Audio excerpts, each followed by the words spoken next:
Hello, this is my prediction video for the David Haye Valuev fight for the WBA Heavyweight Championship of the world, and I'm really looking forward to this fight. A lot of people are downplaying it, but I think it's going to be quite an interesting fight. In one corner you've got the Beast from the East, the Jolly Green Giant, Valuev, 50 wins, 1 loss, 34 knockouts. And then in the other corner you've got the challenger David Haye from Britain, 22 wins, 1 defeat, 21 knockouts.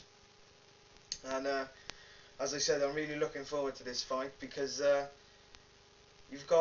is David versus Goliath at the end of the day. You've got this guy Valuev, who he is a bit of a joke, to be honest, but I really do think he is the Jolly Green Giant. I haven't seen many adverts with the Jolly Green Giant in recently. I think he's sitting here with his agent, he's going, the work's drying up.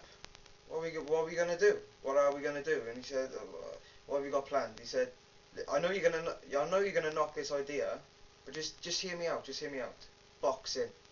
How about boxing? But boxing. Come on. How about it, And that's what I thought happened. I honestly do think he is the Jolly Green Giant, Anyway, his only loss came to Ruslan Shagayev, and that was a decision. Seems that only an Eastern European could beat another Eastern European by decision in Eastern Europe, This is what I mean. This is what I'm thinking about as well. Will David Haye be able to win the decision in Eastern Europe? I've said on another video, and Valuev Holyfield, for example. Holyfield won by a mile in my estimations, but they gave it to Valuev, just gave it to him because he's an Eastern European in Eastern Europe, and they want his circus act to continue. But with David Haye, he's a completely different fighter to Ruslan Shagayev. I know one factor you have to take into consideration is David Haye's lack of fights at heavyweight. He is a cruiserweight stepping up. He fought a couple of years ago, Thomas Bonin, whatever, knocked him out in a couple of rounds. But his last fight was against Monty Barrett, which was him stepping up to heavyweight, and knocked him out. But Monty Barrett just lost to Solis in 2 rounds. He done a quicker job, so we can't really take that as a barometer of how good Haye is at heavyweight. I think he's going to be quick. He's obviously going to be much quicker than Valuev. Valuev is really slow, obviously due to the size of him, 7 foot tall.